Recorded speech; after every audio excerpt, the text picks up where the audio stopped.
Oi, tudo bem, meus amigos aqui do canal Leitura Católica? Vamos mais um vídeo da vida da Virgem Maria contada com São Máximo o Confessor.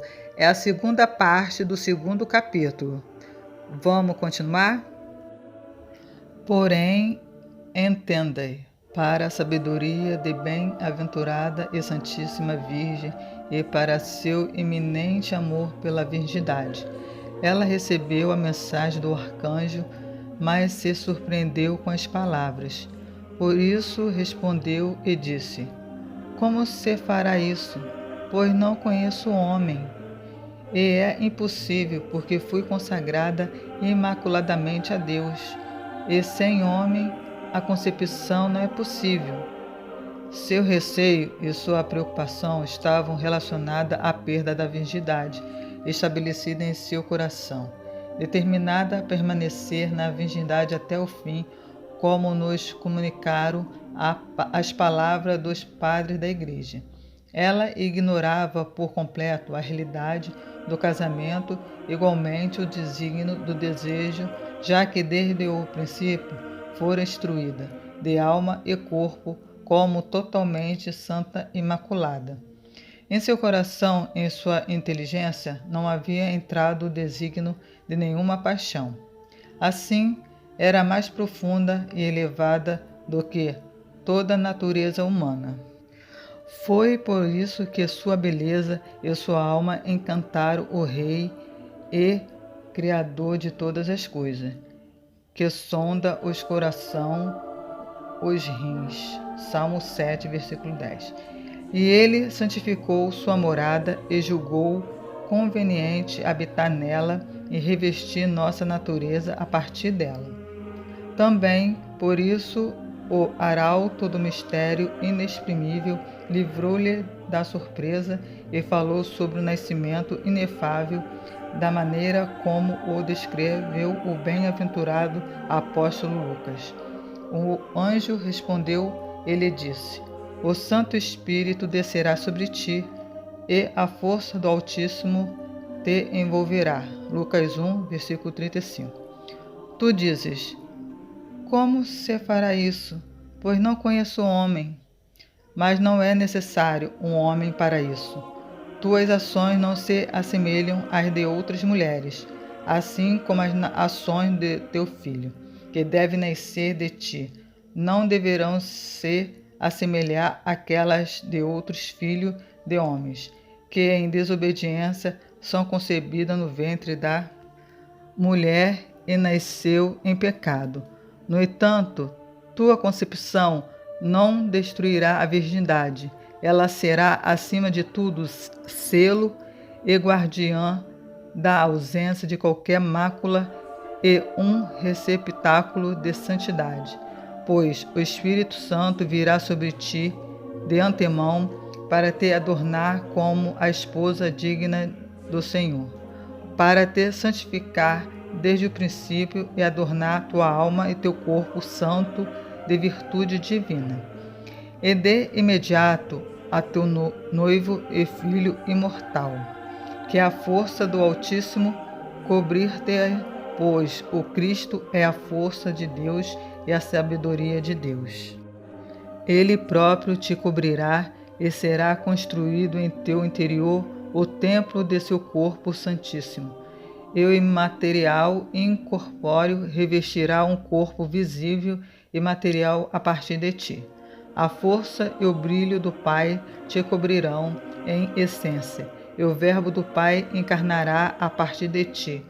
O Deus invisível aparecerá visível como um homem, e o Filho de Deus, Pai, surgirá e será chamado teu filho, e teu filho será chamado Filho do Altíssimo, e tua virgindade permanecerá imaculada e intacta.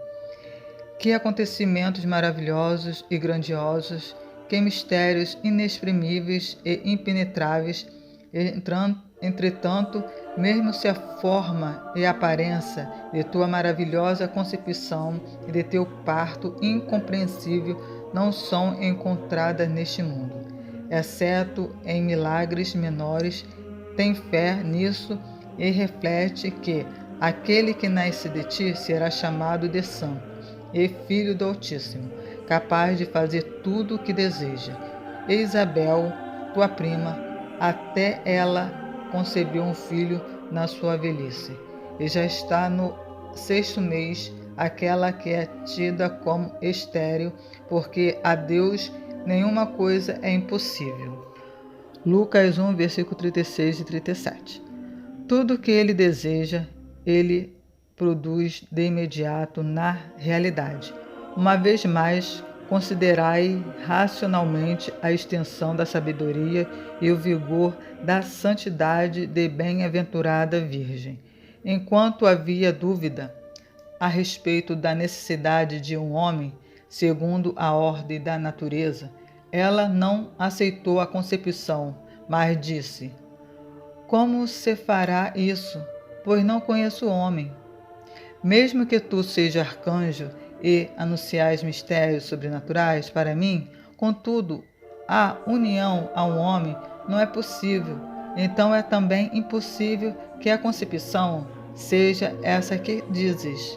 No entanto, como o arcanjo lhe informou que o Espírito Santo virá e a força do Altíssimo a cobrirá, ele a rejubilou e a convenceu de que nada era impossível diante de Deus.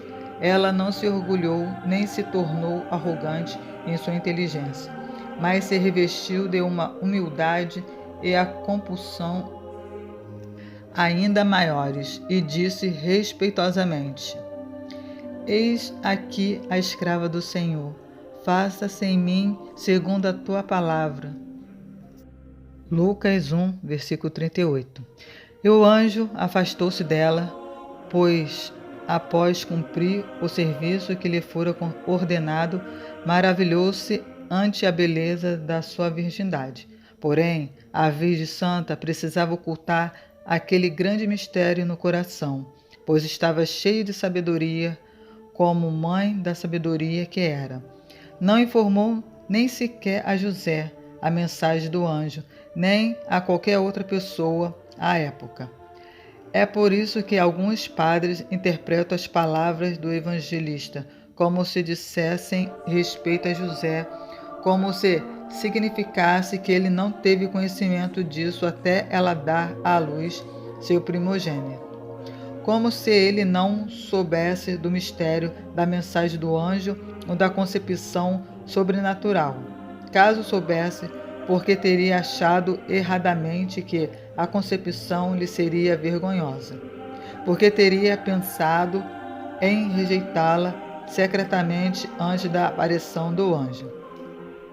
E novamente, no nascimento do Senhor, os milagres se manifestaram. A proclamação aos pastores e a chegada dos reis magos, graças à orientação da estrela. Em seguida, também, a Virgem bem-aventurada revelou a anunciação do arcanjo. A anunciação foi feita pelo arcanjo, ninguém soube, mas ela foi até a casa de sua prima Isabel, que a imitava devido à sua conduta virtuosa, para saber que eram verdadeiras as palavras que o anjo havia dito sobre Isabel, que também estava grávida. Quando ela foi à casa de Isabel, escutou sua saudação, de repente a voz do Verbo, a luz da luz, e o profeta da graça enxergou mais profundamente no seio de sua mãe, escutou a voz da saudação. Estremecendo no seio, anunciou a sua forma de adoração, reverência pelo rei que nasceria e que por ele seria batizado, a fim de demonstrar que ele próprio seria um profeta. O precursor e batista. Lucas 1, 41. Por isso sua mãe também proclamou a mãe do Senhor e exclamou em alta voz: bendita és tu entre as mulheres, e bendita é o fruto do teu ventre. Donde me vem esta honra de vir a mim, a mãe do meu Senhor? Pois assim que a voz de tua saudação chegou aos meus ouvidos, a criança estremeceu de alegria no meu seio. Bem-aventurada és tu que creste, pois se hão de cumprir as coisas que da parte do Senhor te foram ditas. Lucas 1, versículo 42 e 45. Em seguida, ela contou tudo sobre si mesma à mãe do Senhor, e desonra de sua esterilidade, o sacerdócio e o incensamento de seu marido Zacarias, a anunciação por parte do anjo e a mudez que não permitia mais que Zacarias falasse, mas ele a revelara por escrito a sua esposa Isabel. As palavras de Isabel, a Virgem, foram-lhe verdadeiramente reveladas pelo Espírito Santo, como diz o Santo Evangelho. Isabel encheu-se do Espírito Santo, exclamou em alta voz e disse: Bendita és tu entre as mulheres, e bendito é o fruto do teu ventre. Lucas 1, versículo 41 e 42. Pois o Espírito Santo comunicara-lhe que a concepção seria sem semente e sem homem. Também foi por isso que ela o chamou de fruto do teu ventre, pois a essência do corpo santo era tão somente do seu ventre e não de uma semente estranha a ela. Bendito é o fruto do teu ventre, pois ele é o verdadeiro fruto, alimento do mundo, como testemunha Davi. Todos os olhos esperançosos se dirigem para vós, e a teu tempo vós alimentais. Vós dais o alimento para eles, que serão saciados. Eles erguem tua mão, a tu os enche com a docilidade da tua vontade. Salmo 144, 15 e 16. Em seguida, ele mesmo nos deu igualmente o alimento espiritual, seu corpo e seu sangue veneráveis e santíssimos. Verdadeiramente bendito é o fruto do teu ventre, ó Virgem Imaculada, que destruiu a maldição que nos sobreviera como fruto da desobediência. Este fruto expulsou-nos do paraíso, mas o bendito fruto oriundo do teu ventre abriu-nos a porta do paraíso e, ademais, conduziu-nos ao céu e a designou como nossa herança ao reino dos céus. Bendita és tu entre as mulheres, e bendito é o fruto do teu ventre, pois os frutos das outras mulheres foram sujeitos à maldição oriunda do pecado original de Adão e Eva, e entraram no mundo pelo casamento carnal e corrupção do pecado. Mas somente este fruto, que é o fruto de seu ventre, é bendito, pois cresceu não pela semente do homem, tampouco pela corrupção do pecado, mas sem semente e sem corrupção vestiu um corpo a partir de ti, e não cometeu absolutamente nenhum pecado, nem se achou falsidade em sua boca.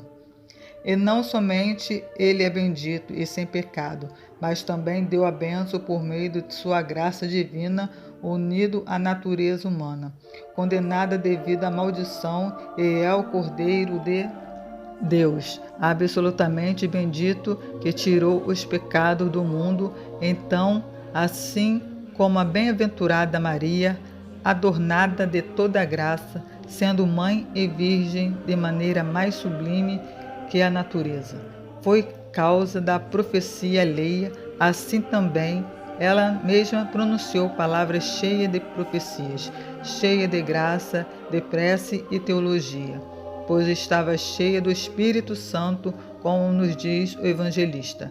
Disse Maria: minha alma glorifica o Senhor, meu espírito exulta de alegria em Deus, meu Salvador, porque olhou para sua pobre serva. Por isto, desde agora, me proclamam bem-aventurada todas as gerações.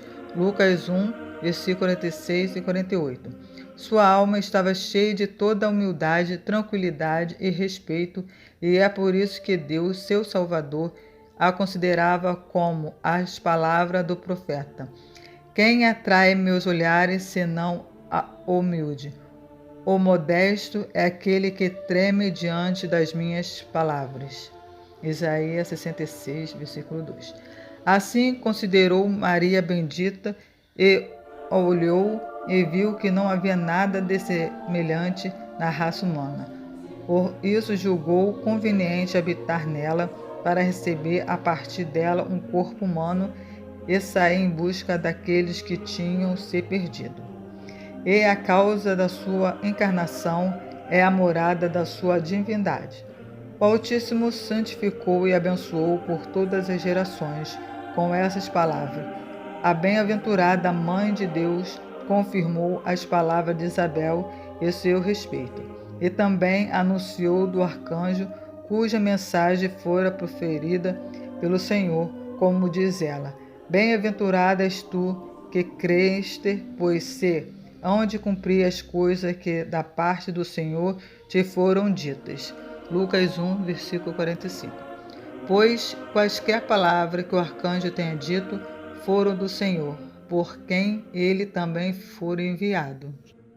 E é por isso que aquela que recebeu a graça ofereceu a graças a Deus e glorificou seu santo nome e chamou a si mesma de humilde e serva, e disse em profecia: Desde agora me proclamarão bem-aventurada todas as gerações. Lucas 1, versículo 48. As milícias de anjos e as nações dos homens chamam-na de verdadeiramente bem-aventurada, e aqueles que não a chamam assim e não a glorificam não são contados entre os homens, mas são filhos da perdição e parte do demônio. No entanto, todas as gerações de homens verdadeiros a chamam de bem-aventurada e glorificam, e têm como auxiliadora e intercessora do Senhor. E as seguintes palavras, como elas são cheias de graça e sabedoria: realizou em mim maravilhas, aquele que é poderoso e cujo nome é santo, e sua misericórdia se estende de geração em geração sobre os que o temem. Seu nome é misericórdia, são seu Filho unigênito, que por misericórdia por aqueles que o temem, encarnou a partir da Santa Virgem, para ter piedade dos desamparados e buscar aqueles que se desviaram. Por outro lado, como se diz que o Filho é o nome do Pai, porque o Pai é conhecido do Filho, como disse o próprio Senhor: Manifestei o teu nome aos homens. Jó 17, versículo 6. Manifestou o poder do seu braço. Lucas 1, versículo 51. Isto é, a partir de seu Filho, pois ele é chamado de braço de Deus. Salmo 43, versículo 4, Isaías 53, versículo 1, João 12, versículo 38. E força de Deus, e também de sabedoria, imagem do poder. Hebreu 1, versículo 3. Selo imutável, e destra do Altíssimo. Assim ele é chamado de braço de Deus, e por meio dele Deus Pai desconcertou os pensamentos nos corações dos soberbos, derrubou do trono os poderosos. Lucas 1, versículo 52. Aqueles que eram os princípios do mundo, os demônios malignos que, após a desobediência original e a transgressão dos pecados, tiranizavam a raça humana e a coagiam à força com pecados e desobediência. Porém, quando o Filho de Deus, por vontade do Pai, revestiu-se de um corpo por meio do Espírito Santo e da Virgem Maria, ele esmagou a jactância e as nucas testas dos demônios transgressores, derrubou-os dos tronos de suas tiranias e o precipitou nos abismos tenebrosos e os entregou aos tormentos, como disse o apóstolo Pedro. Assim destruiu os demônios invisíveis, inimigos e transgressores, e também os príncipes e reis ímpios, que perseguiam os fiéis, e os esmagou, derrubou-os de suas tiranias e tornou vãos seus planos. Exaltou os humildes, saciou de bens os indigentes e despediu de mão vazia os ricos. E os pobres pecadores, incultos e ignorantes, os humildes desprezados pelo homem. Ele os exaltou com palavras e ações, fazendo deles guias e apóstolos pelo mundo inteiro, a ponto de suas vozes alcançarem até as extremidades da terra, e fez com que fosse respeitado por reis e príncipes. Venerados pelo povo, deu-lhe o reino dos céus, e os abençoou neste mundo e naquele que é eterno. Exaltou verdadeiramente em sua infinita grandiosidade os apóstolos humildes e bem-aventurados. Saciou de bens aqueles ávidos entre os pagãos, ávidos pela palavra de Deus e privado de ensinamento e compreensão, graças à pregação dos apóstolos. Ele os encheu de boa doutrina do Santo Espírito e da compreensão dos mistérios divinos. Todavia, ele despediu os ricos que transgrediam pela vaidade nociva da sabedoria do mundo, os orgulhosos e malignos, culpados em virtude de sua própria estupidez, como está escrito: a sabedoria dos espertos se perderá e a inteligência dos astutos desaparecerá. Isaías 29, versículo 14. Ele acolheu Israel, seu servo, lembrado da sua misericórdia, conforme prometera a nossos pais, em favor de Abraão e sua posteridade para sempre. Lucas 1, versículos 54 e 55. Aqueles que acreditaram em sua palavra acolheram seu servo Israel, e por meio de seu Filho unigênito tornaram-se dignos de ser filho de Deus, e se tornaram a mente que contempla a Deus. Pois é assim que se traduz Israel, a mente que contempla a Deus. Esses são os descendentes de Abraão, e nele se cumpre o juramento que ele fez ao nosso pai Abraão, sobre Cristo encarnado por nossa causa como primogênito, e graças a ele todos aqueles que creem em seu santo nome se tornaram filhos de Deus, como diz o evangelista e teólogo João. A todos aqueles que o receberam, deu-lhe o poder de se tornarem filhos de Deus. E como disse o apóstolo Paulo, nem todos os que descendem de Israel são verdadeiramente israelitas, como nem todos os descendentes de Abraão são filhos de Abraão. Mas é em Isaque que terás uma descendência que trará o teu nome. Isto é, não são os filhos da carne que são filhos de Deus, mas os filhos da promessa é que serão considerados como descendentes. Aquele que creram na palavra do Senhor e foram batizados em nome do Pai, do Filho e do Espírito Santo, sejam judeus ou pagãos, eles tornaram-se cristãos e foram ensinados a respeito do cumprimento do ensinamento do Senhor. Eles são chamados de Israel e de servo de Deus, e nele se cumprem as palavras da Santa Theotokos.